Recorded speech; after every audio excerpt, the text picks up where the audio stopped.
Hey everybody, Chad Taylor here. Got a awesome guest tonight, Mr. Nate Wolfe. I had the pleasure of meeting him last month in Ohio at the Take on the World 2018 conference, and since then, he and I have been in contact. And what a fantastic guest! He's my first guest on this channel, Thank you. and he is he's just a very big blessing. So I'm honored and humbled to have him here. And without any further ado, here's Nate. Nate, how you doing? Oh, I'm doing good, Chad. With the events that have transpired the last month almost, especially since the conference, have just been amazing.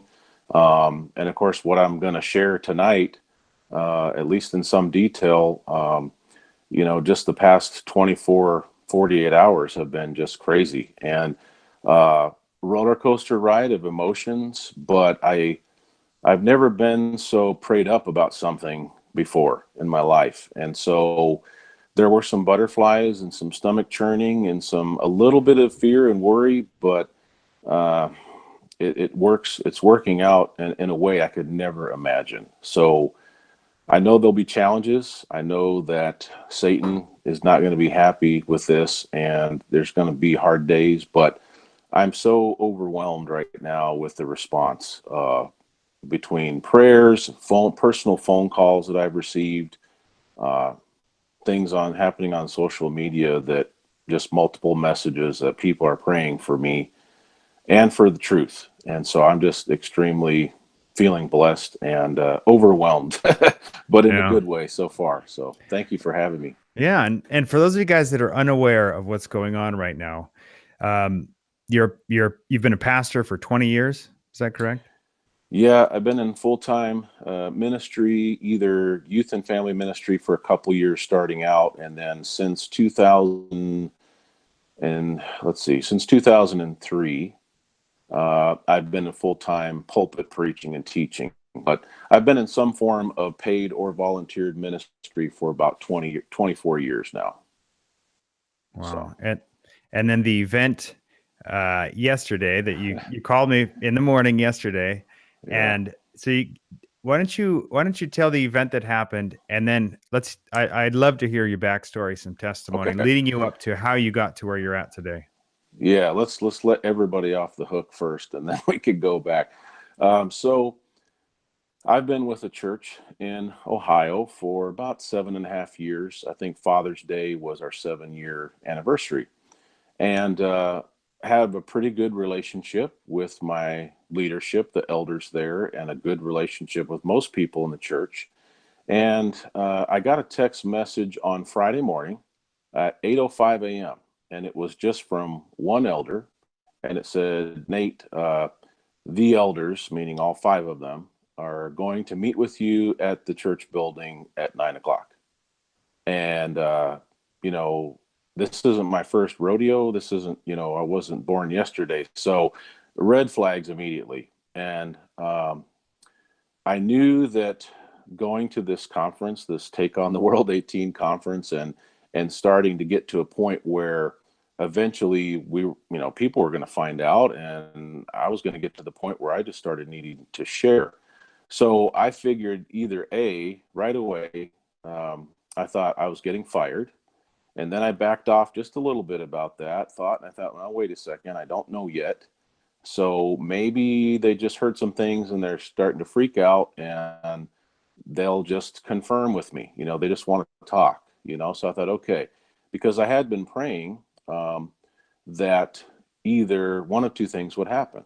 That either I would maybe be afforded some opportunity to broach the subject, and specifically biblical cosmology, and have some opportunity to maybe share with the leaders and then the church. But the other thought was, okay, the more likely thought is perhaps that I would get fired. So uh, so I called one of the elders who I'm closest with, and I said, I just got this text, and I said, I don't like what I'm seeing. I said, I don't like ambushes, and this feels like an ambush. And I said, I'm not going to meet with you guys unless you tell me what it is we're meeting about. So he said, well, let let me get back to you. So I got another phone call, and he basically just said, we're going to be at the building at 9, and it's up to you if you come or not.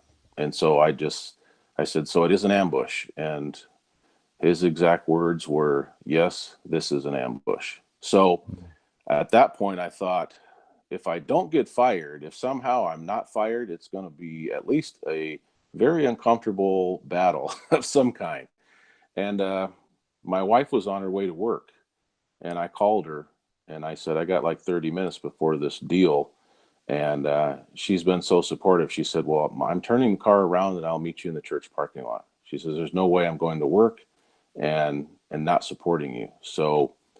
Uh, so I showed up at the building, and the elders were standing outside in the parking lot, and they didn't make eye contact, but they definitely saw that my wife got out of the car. And so that was reassuring that she was there with me. And she went inside and prayed in another room, and I went into a private room and met with the elders. And I was really shocked, because what ended up happening was, instead of maybe a tense discussion, but some questions coming at me, there were no questions. Um, the first thing was that we had a prayer, and I thought, okay, this is a good sign. Mm-hmm. Okay. I felt much better at that point. I thought, okay, maybe I'm overreacting. And then one elder spoke up, and he basically said, with no other discussion or questions or clarification, he said, it has come to our attention that on August 24th through the 26th, you attended the Take on the World 18 conference in Ohio. And I said, yes, that's true.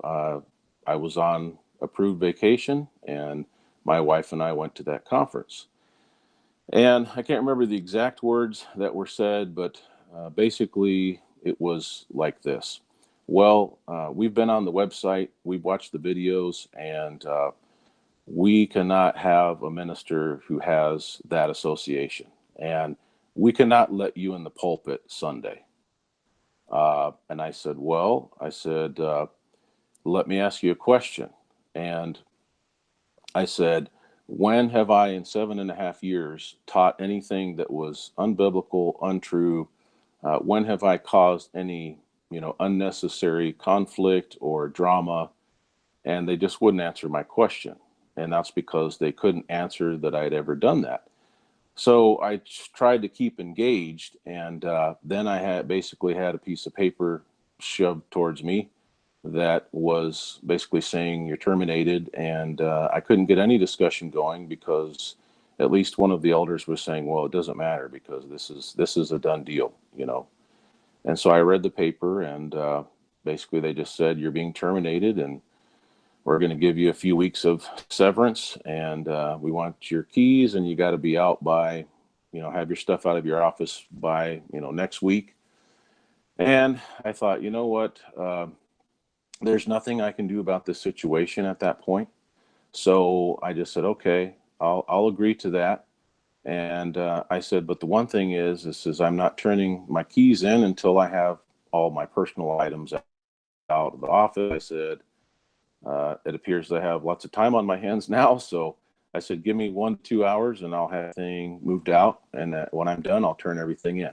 And to their credit, they said, okay, we'll trust you with the keys and everything. So,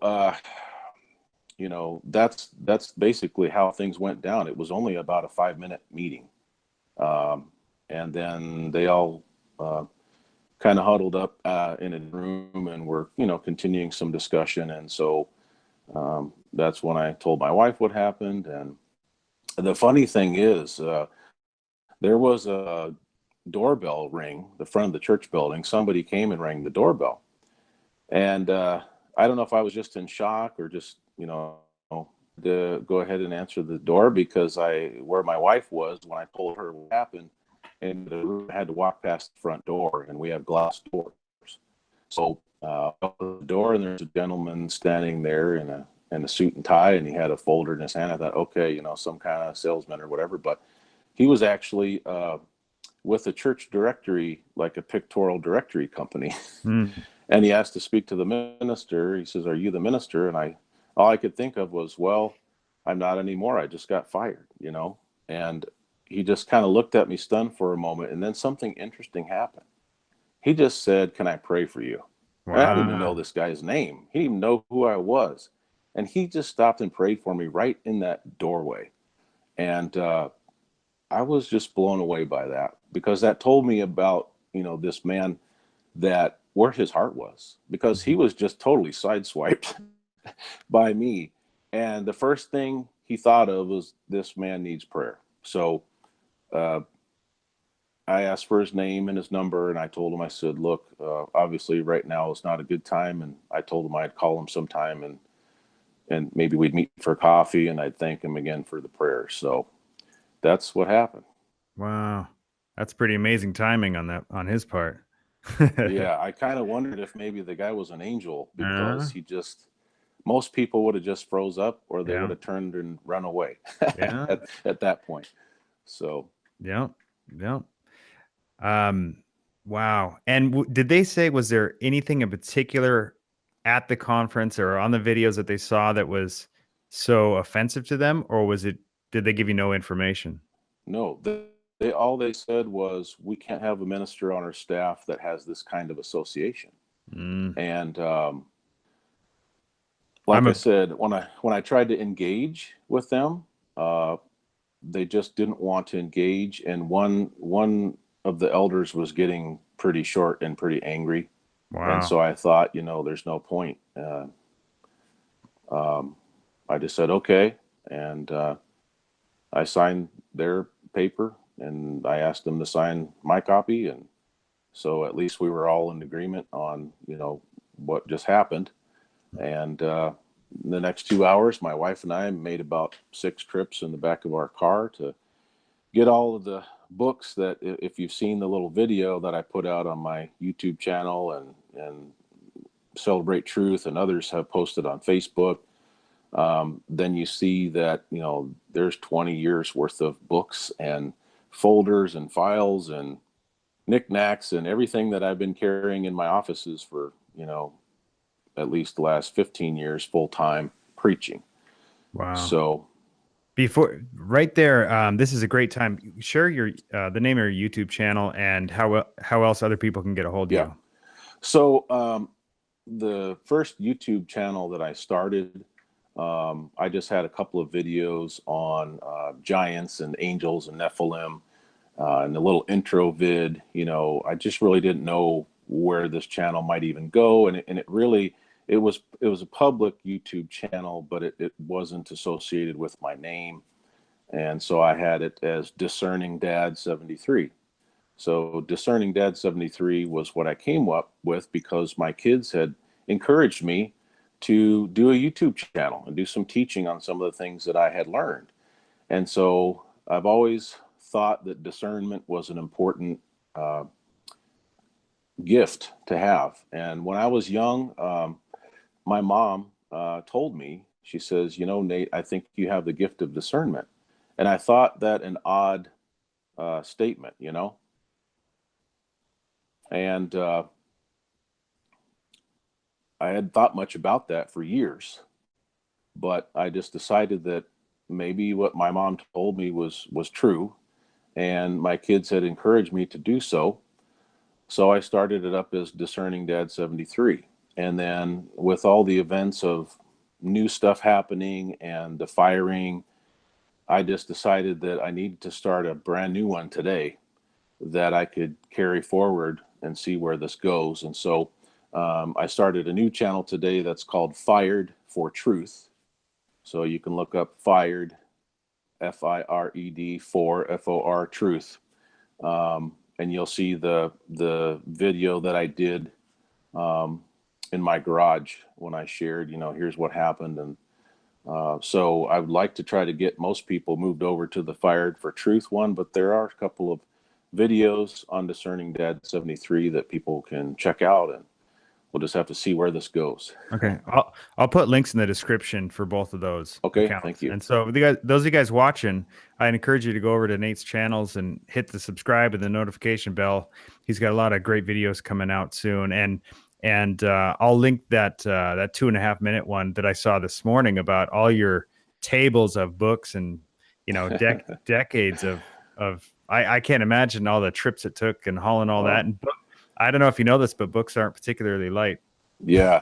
Well, my lower back was killing me. Trust me. I had to take some Advil and drink some water and try to stretch and relax after that. But um, the funny thing was, is I don't know why I'd made that video. I was sitting on the couch and returning messages from different people, and I knew that I needed to put something fresh on my YouTube and on my Facebook.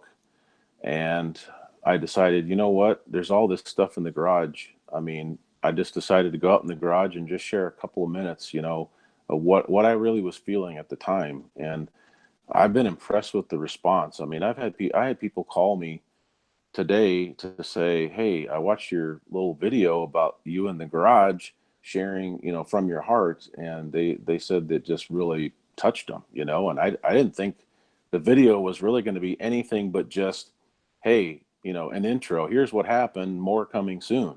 Pray for me." Yeah. Um, Well, and I but got just it. that, Well, I do want to say your call yesterday morning yeah, is that it was a very positive, optimistic call. Like when you called and were sharing what happened, and yeah, you were, just letting me know you were so hopeful and optimistic for your future that there was no whining, there was no griping. It yeah, was, to me, it was a very, you felt like this was the next chapter, and that you're feeling very optimistic, and that you were thankful that it was a black and white decision, that it yeah, wasn't, you know what I mean? So, but I just want everybody to know that your spirit and how you've been about all this has been a great example to me and countless other people. And thank you. so and so that brings us to today. Is, you texted me what this morning again, and so from Yeah, yesterday, getting, I forget what word you used, but just yeah. I think I was just basically saying like the when you, the yeah. spirit the spirit that was in the room was not the normal spirit that I encountered with these men, because these are good men, and most of the time I've had a good relationship with them. And what I felt like it was a spiritual attack. Okay.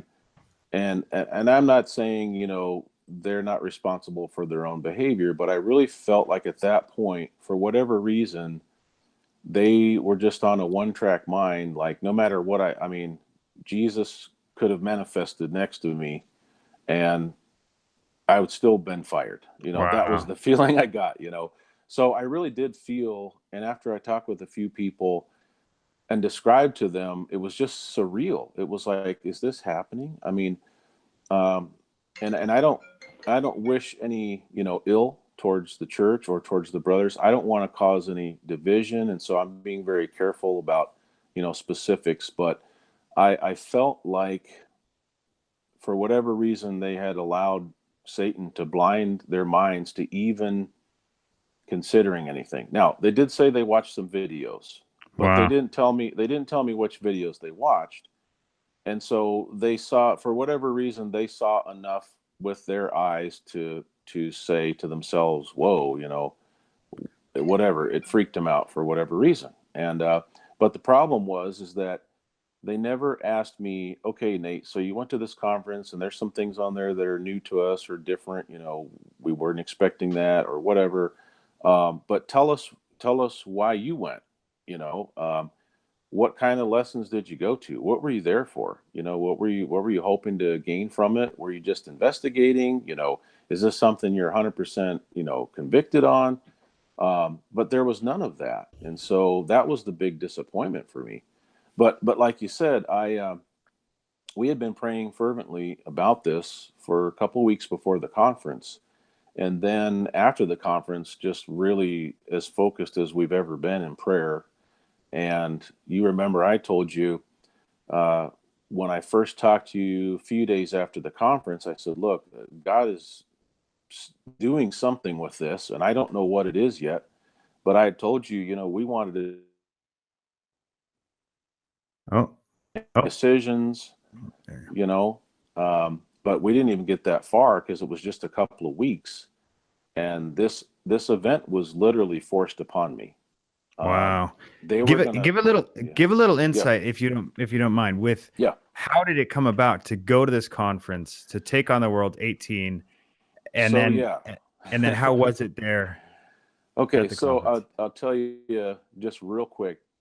It was, I have to tell you a little bit farther back then to set that up, because what happened was about a year and a half ago, no, it was a year ago in the early spring. I don't keep a diary, so I don't have it all written down, but it was like maybe March, a year ago, March. And I had been asked by a congregation up north of me to be a speaker on a Wednesday night for a summer Wednesday night series. And it was an apologetics themed series. And I had been just assigned the topic of the flood. And I was pretty jazzed up about that because that was exciting. And so I had done some research and some study and put a PowerPoint presentation together, and was kind of ready for some things for the sharing of that. And couple of months before I went to speak, because they gave me a lot of notice, I decided, you know what, I'm going to go on YouTube and I'm just going to watch a couple videos, see if I can find any decent videos about the flood. So I found one or two that I thought were pretty good, and I watched them. And after I watched the second, I think it might have been the second video on the flood, second or third video, and the sidebar, there was a couple of videos on YouTube that were suggested, recommended, that popped up. Two or three of them said something about flat Earth, and one of them, I believe, was Celebrate Truth, Robbie's Global Eye. And so those kind of caught my attention, and it was either the Global Lie was the first one I watched. There was another one which was Leisure X had like a 2 hour and something long deal on flat Earth, and it wasn't long before I ended up on Mark Sargent's Flat Earth Clues, Hmm. and the list goes on and on. And I just dove into this thing. Like my wife actually was like, Nate, what are you doing over there? For like the next 2 weeks, I'm like every free moment, I'm kind of like, okay, I'm home. I'm off work. The kids aren't home from school. Let me see if I can sneak in a 15-minute video on something related to this deal. And so then, about a year or so went by after that, and watched many videos, had many discussions with my wife and kids, and encouraged all of my kids who are teenagers and young adults to search it out for themselves.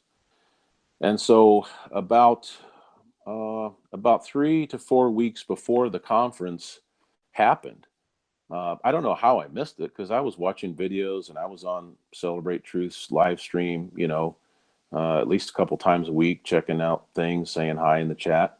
And I ended up getting a text message from my wife, and she's like, Nate, she sent me a link, and she's like, hey, check this out. And I was like, okay, what's that? I clicked on it, and immediately, of course, I recognized a lot of the speakers, and I recognized, Chris and Liz Bailey from seeing them all over the place, on YouTube. And so we checked into it, and I was like, where's this at? Vermilion, Ohio, where's that? And it ended up being just over an hour from where we're at. And when she got home, we talked about it, and we said, man, we gotta go to this. And so, I had vacation time, got that approved to take vacation. And we really needed a vacation anyway, because summer had been busy and back to school was just crazy. We have, one kid that was going off to college and two high schoolers getting ready to go back to high school. And so we really needed a after school blitz, getaway weekend. And so the price was so reasonable, and the event looked like an amazing event. The venue looked really great. And so that's how we found out about it. And looking back, I see it had to have been the providence of God working, because we could have easily just not seen that. My wife could have easily not seen that ad. Hmm. I don't even remember where she saw it, but she messaged me, and so we signed up. Back and forth emails with Chris Bailey, and he made sure that I knew, what I needed to do to get ready for this. And And so we went, and we were just blown away, by what we experienced. And now, with so many different breakout sessions and speakers, we were only probably able to go to like 20%, Mm-hmm. of what you could go to. Yep. And so that's what frustrated me about the elders. They had this paper drafted up that I was fired before they even came to the meeting. Wow. So that tells you that they had already made their decision. And even if I'm trying to, understand that, what I don't understand is how can you just make an assumption that every single thing that was shared there, taught there, believed there, automatically meant that my wife and I believed everything. Mm-hmm. And some of the stuff we didn't, most of the stuff we weren't even able to go to. So I couldn't even tell you, yes, I believe in that, or no, I don't. But Yep. I can say that most of the stuff that we went to that was related to biblical cosmology, um, a lot of the evening keynotes, a lot of breakout sessions. Your 3 sessions were really great.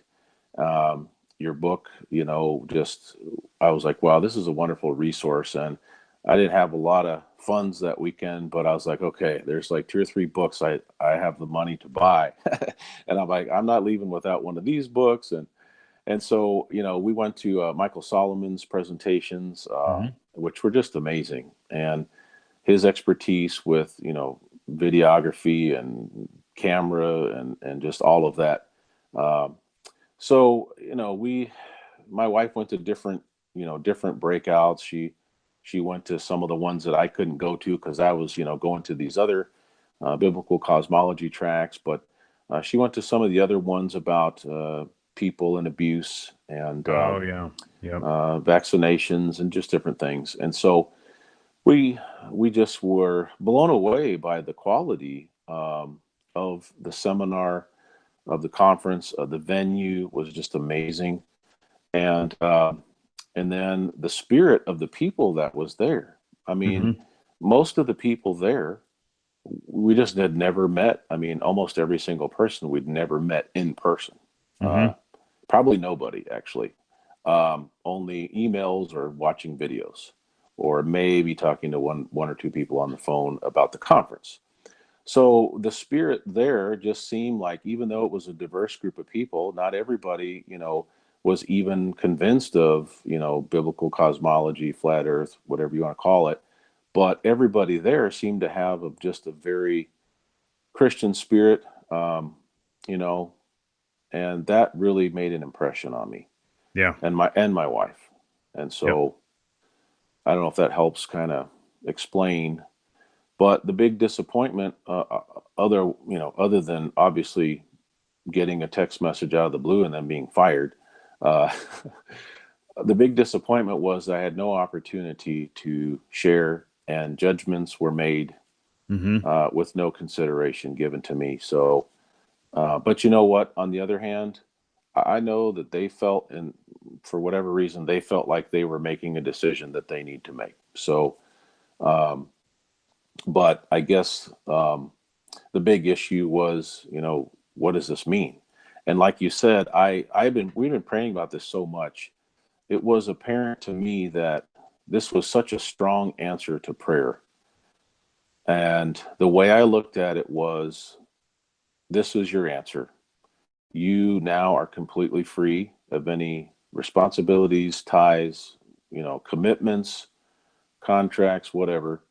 And you have no choice now but to either do this full speed ahead and keep praying and see where God is leading you, or basically just sit on the couch and mope and say, man, I just got fired. What am I going to do? How am I going to feed my family?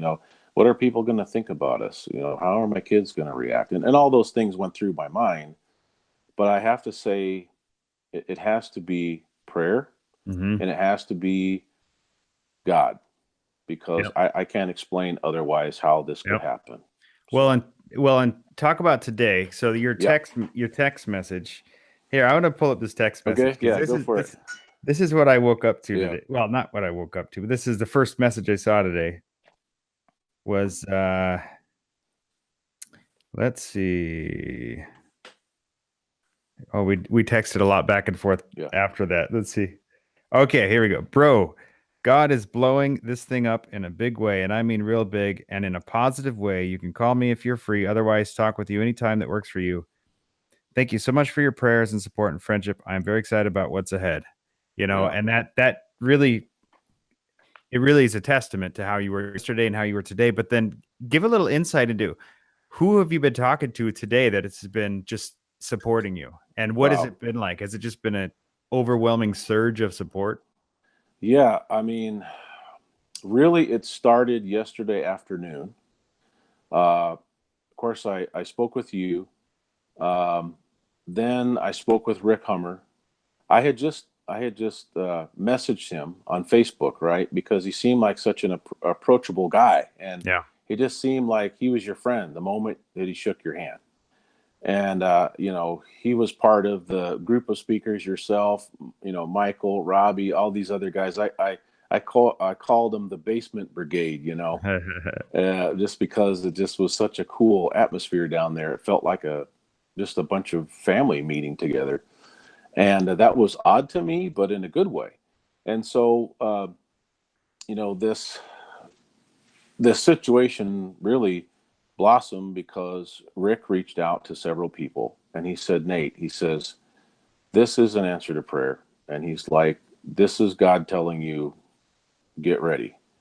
And he just said, hey, I'm gonna talk to everybody I know. And I thought he was just kind of joking, like I was just kind of like, oh, that's awesome, this guy's taking the time to talk to me. He's very encouraging, and he was dead serious.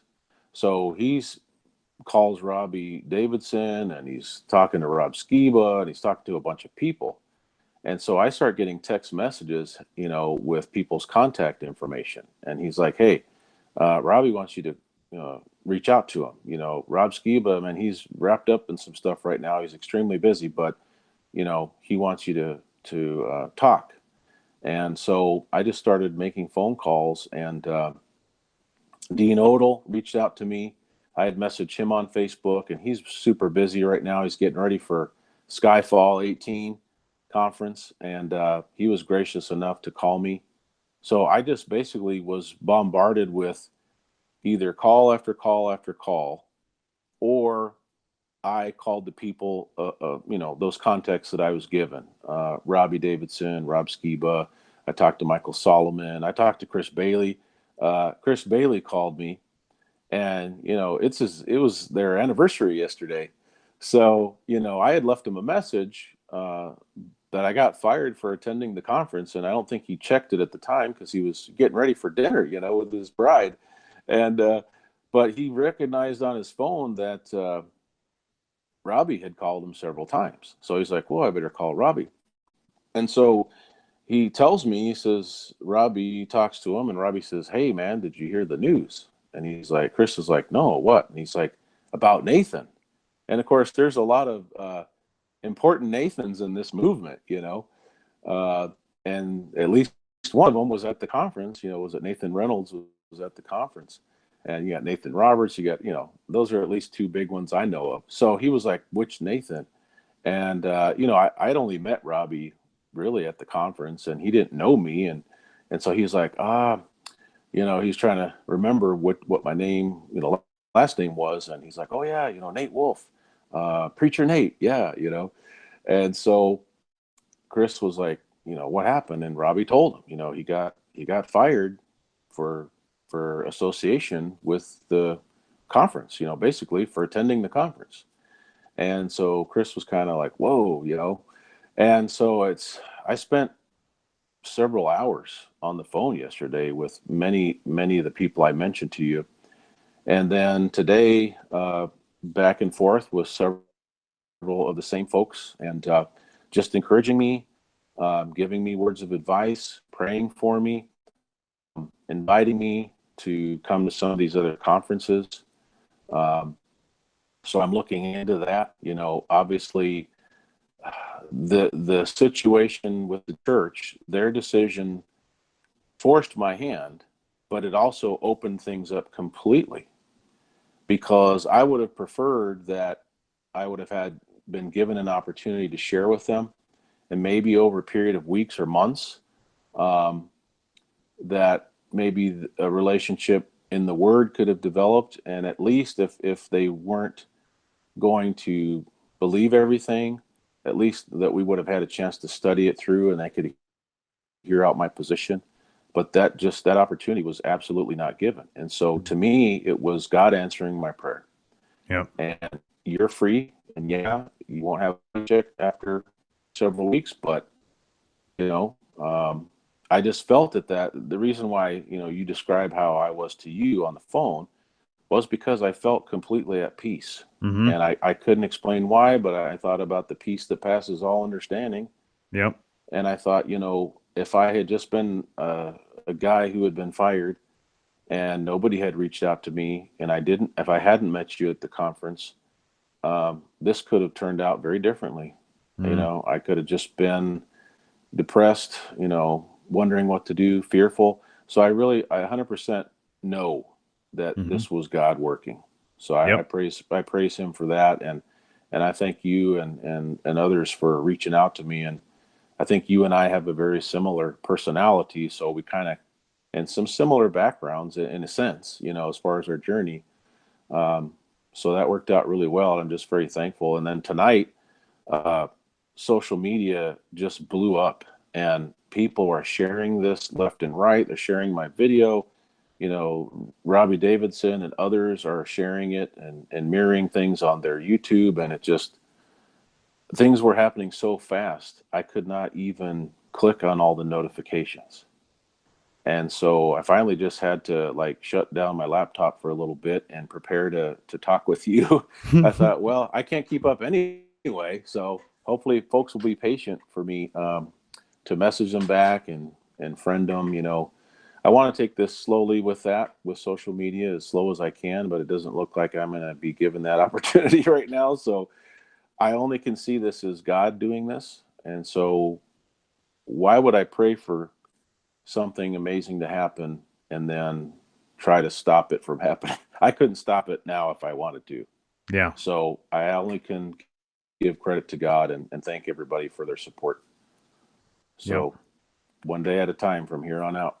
Yeah. I've looked at some of the comments on Facebook about your testimony about this, and nothing but 100% support that I saw in there. It just, Well, what would you say to other pastors or other people in your same shoes that are going through something similar to this?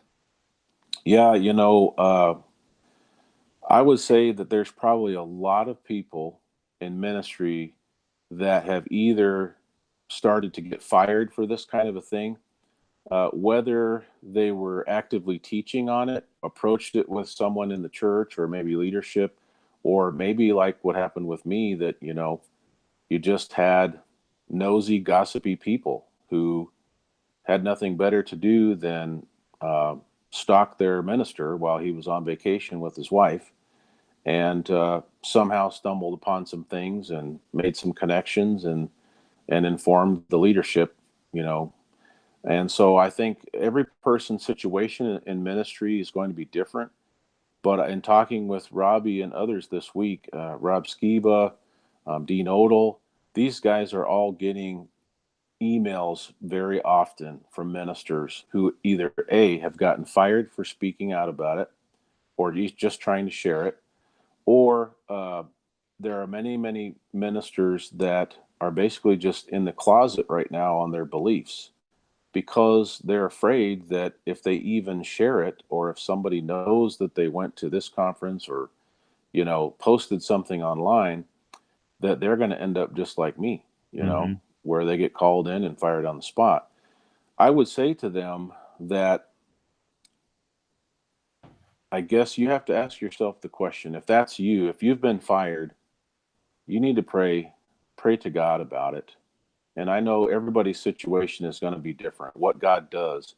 But I would say to every person that's been fired because of this in ministry, that they need to pray, they need to humble themselves, make sure that they trust in the Lord, and ask God, God, what do you want me to do? Because if people are in the word, they're in prayer, and they're seeking the will of God, we know 100% that God is going to see them through, and He's going to work all things out together for good, for those that love Him and are called according to His purpose. Now, that might look 100 different ways. It might happen like what's happening to me now. It might just be that they move on, take another ministry job, or maybe they have to do something different. I know of a brother who got fired. It had nothing to do with flat earth, but he ended up becoming a trucker. He was like, I can't work with congregations anymore. I got to do something different. And he ended up becoming a trucker. So everybody's situation is different. For uh, for those who are still in a church setting, whether they're paid ministry staff, or lay ministry staff, or just Christians, you don't have to be a minister to find yourself in this situation. Robbie Davidson shares that his family was basically kicked out of two churches just as members for Wow. having beliefs and being outspoken in a firm but loving and biblical way.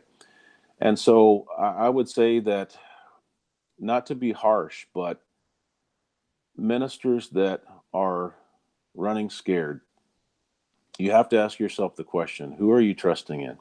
Are you trusting in man? Are you trusting in the Lord that you are claiming to serve?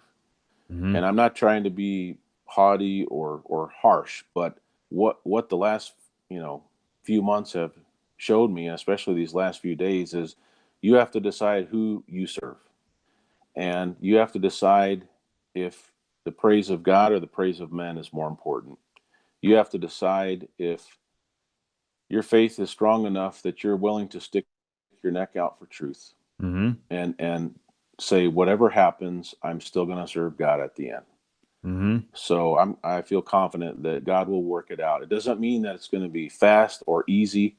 I just can't believe how fast this has happened. And I didn't do really any of this. I reached out for some comfort and some advice, and a bunch of other people just ran with it, and it's growing, and I'm just overwhelmed, and I'm just praying that this will be a great opportunity to encourage people, who maybe are in the same or similar shoes as I'm in, my family's in. So Yeah, I would say it's what you did was keep the faith is what it really is evident to me. And you played your part and are playing your part. And Proverbs 3:5-8, yeah, trust in the Lord in some of your ways. No, it's yeah, all of your ways, and lean not on your own understanding.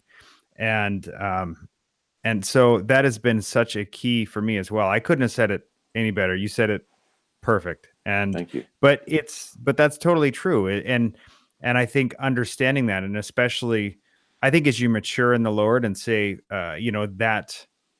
um that that trust and that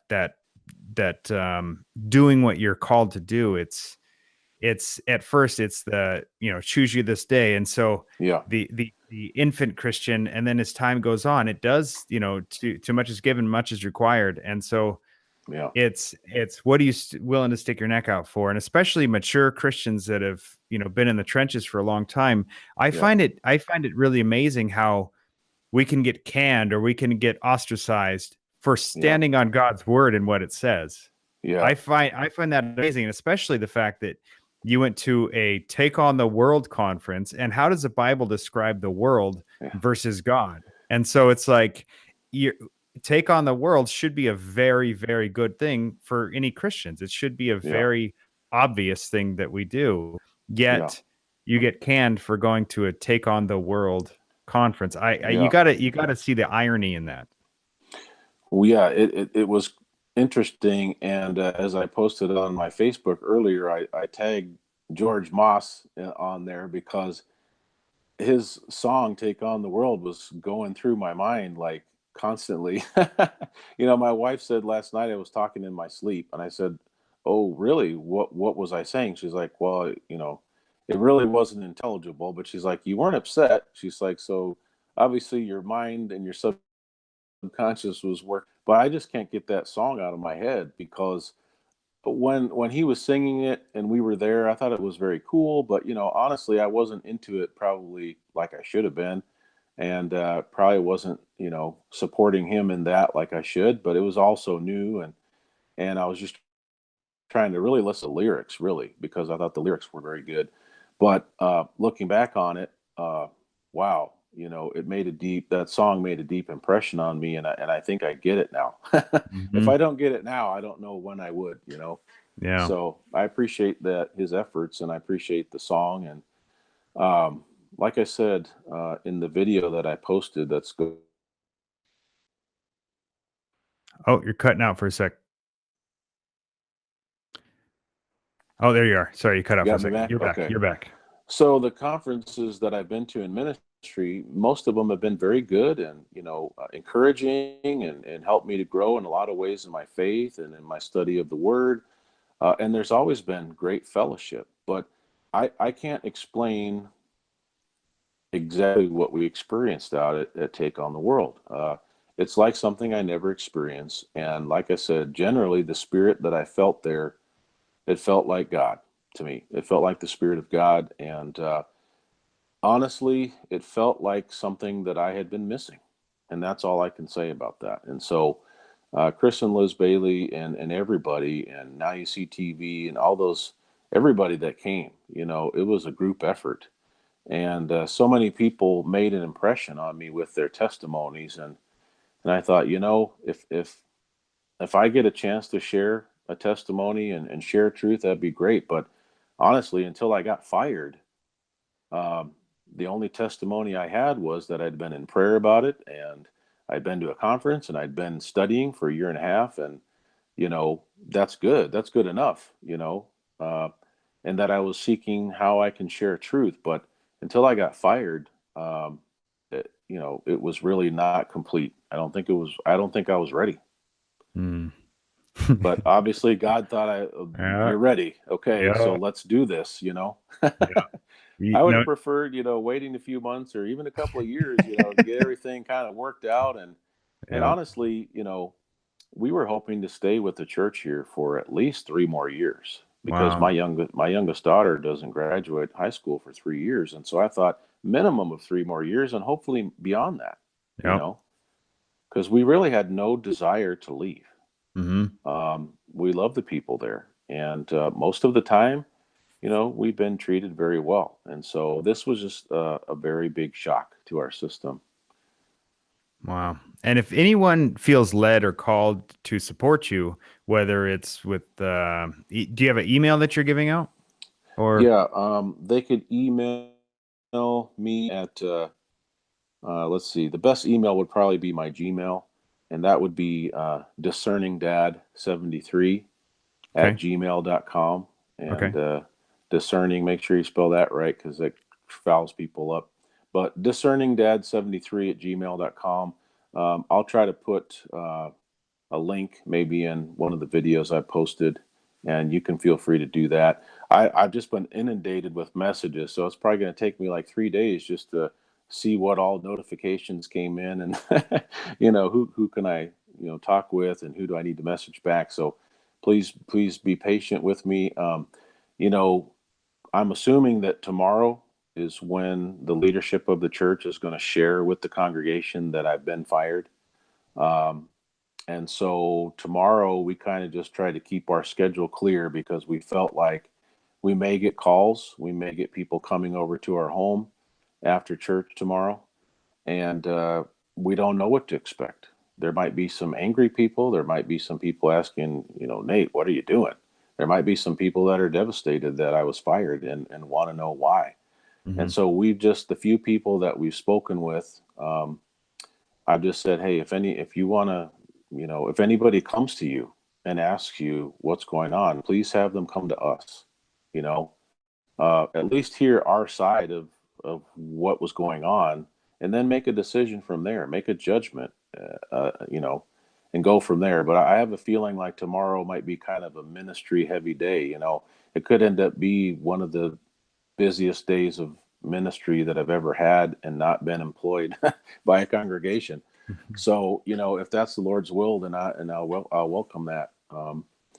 But yeah, I'm very excited to be, talking with you, and you are really the first person that I hit it off with. So it's kind of fitting that, I'm doing this interview with you. But I'm very excited as well. On Monday evening, I'll be doing a interview with Robbie Davidson and Celebrate Truth, and I'm sure there'll be other opportunities, which, I'm praying daily, and trying to be discerning and be careful. Yeah. I don't want to do too much too fast, but at the same time, if this is what God has brought me to, then who am I to say, okay, we got to slow this thing down a little Yeah. bit, Yeah. you know? It's that saying that if you want to make God laugh, tell him your plans. Yeah. So, But also, I mean, I really got to say is that the guts it takes, and I should say more than guts, it's the faith that it takes, like you said, to lean out and do what God told you to do. And so there's yeah. so many people that I've seen in the pulpit, or that your finances depend on staying within this box, and don't Yes. go outside this box and you'll be okay. And you Yeah. could have stayed in your box. You could have, you know, just, drew between the lines, Yeah. but you have been called and you've been led to grow and to learn more and to do more, and through prayer. And it's not like you were even preaching anything that at No, all. no. The And only, to be 100% clear, you know, I said in my video that's being posted in my garage that we hadn't posted anything public, and that's true in the sense that, I had a public Facebook page. My wife has a public Facebook page. I have, Instagram and all that, and we didn't post anything. The only account of any kind that was public that I had was just for the last few months. I had the Discerning Dad 73 YouTube account, which didn't have my name, and so the only way somebody from the church could have even found out that I had that would be to basically stumble upon it. And, I only had a few videos on it, and I think 17 or 14 subscribers. So, um, you know, that you could say was public, and it was some videos. And if they watched my introduction video, then they could have seen who I was, and, get a feeling for where I was and what I was doing. But, we purposely didn't put anything public other than that. My wife had one second Instagram account, which was very private, and she went to great lengths to try to make it private, didn't have her name in it. Um, but there was one individual or a couple of individuals that uh, had seen some stuff on there, and somehow they thought it might be her, and they found out that it was her and that she believed in flat earth, and and of course they didn't ask her, they just were yeah, gossiping. That was about a week before the conference. We had okay, just one weekend where that was kind of like a few people were causing us some stress, and we tried to talk to people directly if we could, and it seemed to kind of be, die down. So yeah, I mean, my wife and I, we went to great lengths to try to make sure that we wouldn't do anything to, hmm, cause any problem in the church. yeah, But now with everybody making these connections and sharing, I mean, um, it's obviously people are going to find out about it, and my prayer is just that there's no unnecessary division in the church, yeah, and that people will seek the truth for themselves, and that they'll give me the courtesy that I was not given by my leadership hmm, to give an account, yeah. Well, it's like, for oh, sorry to interrupt, but yeah, like go ahead. when Jesus came, he Yeah. said, "Do not think I've come to bring peace, but a sword, Yes. right? To divide Yes. such and such from such and such, and Yeah. mother from kids." And Yeah. so it's like when you stand on God's word and you stand on the truth, it's going to be divisive. And so, Yeah. and let me share a quick story real quick, because Sure. this Yeah. this your testimony sounds similar to another guy I know. He's a pastor at a smaller church, and what happened Hmm. was everything was going great until all of a sudden he started going, he was preaching the truth, but it fell Yep. outside of the box that the leadership of the church had, assigned him to. And so he kept Hmm. getting, no, you need to not talk about this and not talk about that. And he was like, no, this is what I feel led to talk about. And it was Yeah. completely biblical, what he was saying. Sure. Well, they were at a little committee meeting, and he pulls out the Bible and says, "Here, I think this will help the problem," because there was a discussion against, what was being said. And they said, Yeah. that has no place in this meeting. know, Wow. and so it's that should be a Yeah. pretty big red flag there.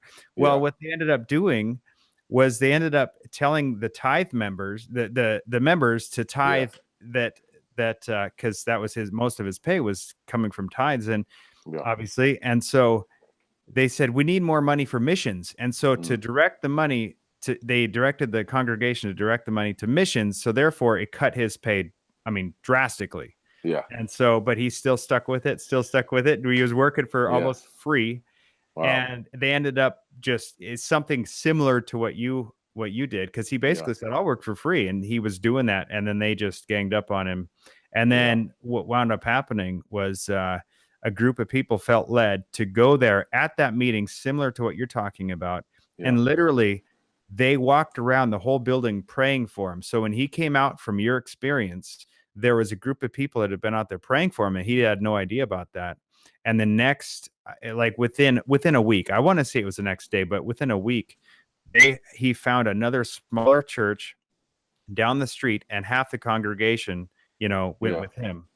And so, that's his testimony. But it's just kind of what your testimony reminded me of his. But Yeah. it's just amazing how preaching the truth can. Yeah. Some people don't want to hear it. It falls outside of their box that they've Yeah. chosen.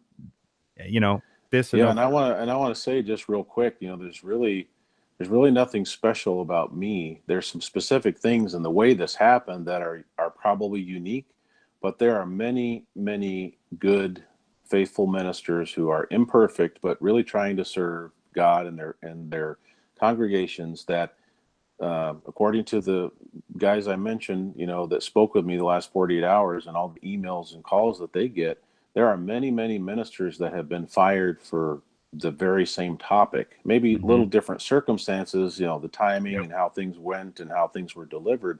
But there have been many ministers fired over this, and there have been many just believers, members of congregations that have been ostracized or kicked out or, basically hassled. And so, what I'm hoping that this will do, and I know in talking with Robbie and his, situation being run out of churches twice, he and I and others that I've talked to are hoping that what this will do is it will force an eye to be put on this situation. It'll force some discussion. It Yep. may also embolden and strengthen and lift up some of the people who are in the trenches that they don't know what to do, and Hmm. they're afraid, and they're deciding, do I take a stand with the word of God?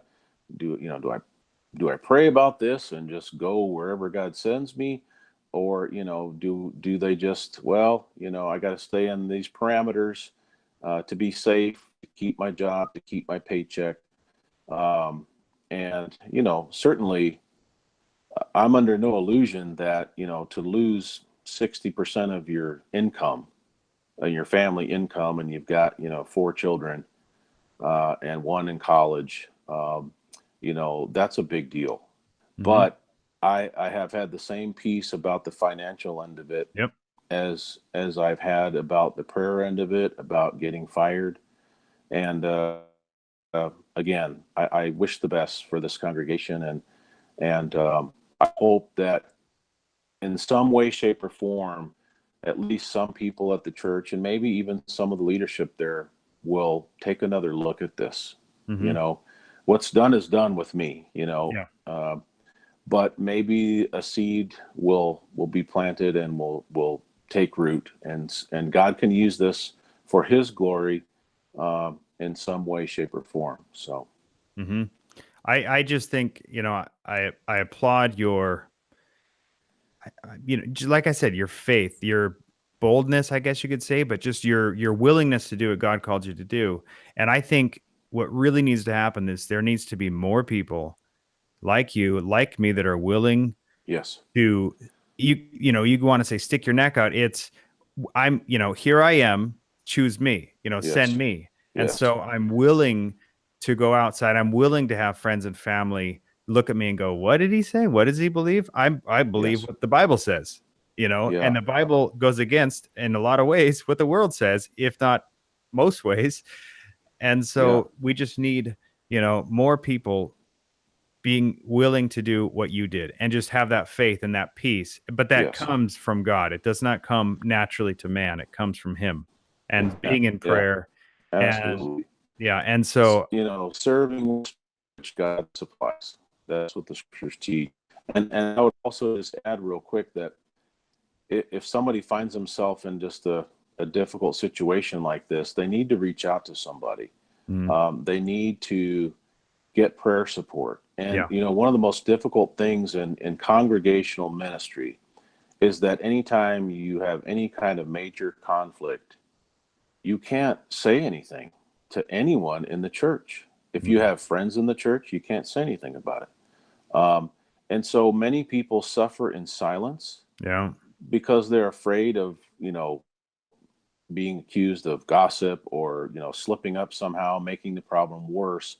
And if you've been somewhere for years and you moved to a city that you didn't know anybody, but you moved to a city to serve a congregation, that congregation is could be mostly your whole life. I mean, unless you made friends in the community and made inroads in the community, even then, your friends in the community, you're going to go to them and say, "Hey, I'm really struggling with the leadership at my church," or I'm feeling like quitting ministry, or who can you tell? So you got to reach out to anybody that you feel is trustworthy in faith, and somebody who will give you good advice according to the Word of God, and somebody that'll just be a listening ear. I think that'll go a long way. And Yeah. if I can be that for somebody, I'm only one person, but people have been there for me, and so I'm definitely going to do everything that I can um, to do this. And I don't know if we have time to share this, but I mentioned to you about 2 years ago, I had it on my heart, at least it was my desire, my will to at least part time in my free time and my available time to minister to ministers. And so I started a Facebook page and I made some contacts, and I was reaching out to people. I was trying to find ways that I could encourage ministers who were either facing discouragement in their congregational work or crisis. And I had some big opportunities. And all of a sudden, those got slammed, those doors got slammed shut. And so I was disappointed, but I thought, you know what? God's telling me no. And in talking to Robbie Davidson yesterday and others, uh, pretty much what I was hearing from Robbie was he's saying, "Hey, Nate, it sounds to me like God is calling you to share this and minister to ministers Mm, and everybody, but ministers specifically." And it clicked in my mind that maybe 2 years ago, what I wanted to start was a good thing, and maybe it was God's plan to use me to minister to other servants, full-time servants. But maybe my idea was just not going to do it, and God's using this perhaps as the way to say, I'm answering your prayer just in a different way than you even could mhm. imagine. It's like you acknowledged and you felt that drawing and that seed in you to minister to ministers, but Yeah. the timing and the circumstances wasn't ready yet. But You the know? people I think that can minister the most effective are the ones who have been through some stuff Yeah. Yeah. because they know what it's like. They've been in the trenches. They know also that if you are faithful and you trust in the Lord, that He will see you through. And, Mhm. we can comfort one another with the comfort that we have been comforted with. I mean, that is 100% truthful. And Yeah. so I'm just very hopeful that this can fulfill that somehow. And, yeah, so I just wanted to share that because sometimes we get a door or several doors slammed shut. It doesn't necessarily mean no forever. It may manifest itself in some different way or years down the road. And so I really Yep. can't help but think that whatever God has me do in this new ministry, this new opportunity is going to be connected to what I was praying about 2 years ago before I even had any ideas about biblical cosmology or anything else. That wasn't even on the Mhm. radar when I wanted to start this other ministry. So, Yeah. It's the ask and keep on asking, seek and keep yes, on seeking, knock and keep on knocking. yes, You just yeah, keep going. And I think Yeah. that's a great lesson for all of us. And it really goes to show the power of testimony as well. At Yes. the Take on the World in Ohio, it's just the power of people's testimony really came through. And Yeah. I know Nathan Reynolds said, he quoted from Revelation 12:11, if I remember right, where it's, they overcame him by the blood of the Lamb, the word of the testimony, Yeah. not loving their lives unto death. Yes. And so, I mean, that is a very good formula. Yeah. Yeah. There's so many things I wish I could have gone to that, you can't be in two places at once. And honestly, the biggest letdown of the whole weekend at the conference for us was having to leave. And Yeah. Yep. uh, we ended up leaving right before the last evening panel, started, and we were bummed out, but things were running behind, and we had to drive home in an hour and 10 minutes to the kids, and we were exhausted, in a Yeah. good way. So we had to cut out. But the next few days, I was so encouraged, but at the same time, I felt like, it was almost like a letdown. Like, man, we had to leave that place, you know. And so I was like, I can't wait till Take on the World 19. Yeah. It's funny that night too. That's the panel that I actually referenced you in the audience. I watched the video, bro. I watched the video like several days after that, and I was just like, could have had a V8 moment, like. No, that's funny. You're like, No, Nate, it's all is Nate good. is Nate here? And yeah, I was like, oh man, I let Chad down. uh, No, that's funny. But so do you have plans for other conferences coming up at all? well, I was talking. It's funny you mentioned that because the other thing I was lamenting was, well, I used up a bit of vacation for this weekend, and I had other things coming up this fall, and I really couldn't take more time off. Because I had important ministry things to do, and I had some pulpit swaps lined up with different ministers, and in the region, and so I had a lot of busy, important things to do in the church, and I was like, man, I've been studying this for a year and a half, and I've never been to a you know Flat Earth International conference. And I thought, man, it would be amazing to go to Denver in November, and I just didn't know if I could do that. And then I was talking to Dean Odell, and he was mentioning that it's not too late to think about coming to Skyfall. Um, but anyway, I just got a notification my battery is down to about 20%. So Okay. Okay. so I Well, apologize for that, but no, it's all good. We'll wrap it up here in a few. But yeah, yeah, and then there's Question Everything 2019. That's in February. is that Uh, in that's California? in California. Yep, Yeah, just outside of LA. that would be It's a far away it's trip, but it's a little bit of a drive for you, it'd be but something definitely at least to get on the website and check yeah, out. Yeah, yeah. So there's a whole bunch of conferences coming up here in the near future, nice. and so I guess we'll end with this too. Is so Monday you're Yeah.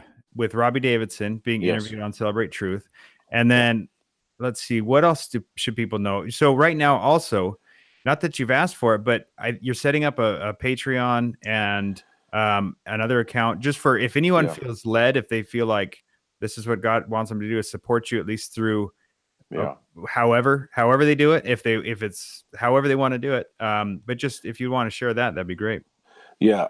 My plan is, my hope is that by Monday evening, by the time I'm on Robbie's show, his channel, that I will have a link to share for a Patreon account. Um, and obviously that'll take some time to develop as far as content and connections, but at least to have a basic account set up with some information on what's this about, how you can support me, what am I doing? And then also, it was suggested to me to consider setting up a GoFundMe account, because, like I said, if it was 5 years down the road and none of my kids were living in my home with me, I have. So yeah, so with kids at home, it's expensive, and I would just ask people to consider at that time, whatever they pray about it, and Yeah. I just know this, that the Lord's going to provide one way or another, and if I Amen. set those accounts up, it's because people I trust and respect gave me that advice to say, you Yep. know what, you're going to need an income after a few weeks when your severance runs out. What are you going to do? Mhm. I own my own home, so I've got a mortgage. You know, I'm still paying on a couple of cars, and I got a freshman in college that just started this fall. So it's an expensive venture. So yeah, I'll try to give information for that when I interview with Robbie, and then I'll try to also share information with you when those are up. Okay. Sounds So great. thank you so Well, much. great. Is there anything else that you wanted to cover? Because I think you did a fantastic job, and it's Thank you. getting to know people. This won't be the last time I have you on the channel. Awesome. So Awesome. Yeah. I know you've got other videos and other topics. I know the subject of giants. I find Yeah. that subject of giants just amazing. Yeah. You've got videos about chemtrails and Yeah. geoengineering, and then especially the biblical cosmology. Yeah. And so you and I have a lot of very similar interests. I think God has been Yeah. moving us into. Yeah. On the new channel, Fired for Truth, on the new channel, I'm going to try to upload this next week or two some biblical cosmology, you know, basically just Bible lessons. You know, it's not going to be a fancy video. I'm not a videographer. You know, I was a stick figure guy. You know, even now, if you ask me to draw something, it'd probably be a stick figure. You know, and so I'm just going to start with some real basic stuff, and it's going to take me a little time to get some content up because everything's happening so quickly. Yeah. And like I said, I just got fired, you know, less than 48 hours ago, and I'm going to take opportunity to share and do that first. But if people want to you know, and subscribe and share and message me on Facebook, I I just appreciate the prayers most of all. Yep. So yeah, I'd love to get back on with you. Apologize for my battery running low. You No, know. it's all good. Um, I think you're running down to that time anyway. So that's okay. great. Yeah. Yeah. We've been going at it long enough, I think, to really share what's been going on and what happened. And I just thank you so much for taking the time to have me on and share. Yeah. Oh, you're welcome. Yeah, and I know it was very evident. I know one thing regarding the conference that I really got out of Take on the World 2018 was the fellowship. It felt like I'd met everybody before. And I know Yes. when I met you, it felt like I'd met you before, and it was just like this very peaceful Yeah. camaraderie amongst everybody. Yeah. And there was no quarreling. It was just very peaceful, and it was Yeah. fantastic. So I'm glad Yeah. we get to continue, the friendship that we started there. And Yes. I'm looking forward to having you on again. Yeah. Thank you so much. I really appreciate it. Yeah, we'll see you on Monday evenings. Celebrate Truth it's on Celebrate Truth channel. Is that right? Yeah, it should be on Celebrate Truth. I'm sure they'll have that posted, and I think it's supposed to be around 9 p.m. Eastern time, Eastern Standard Time, U.S. So, Perfect. all All right. right. Well, there Thank you you so have it. much. Thanks, Nate. All right, take care. God bless.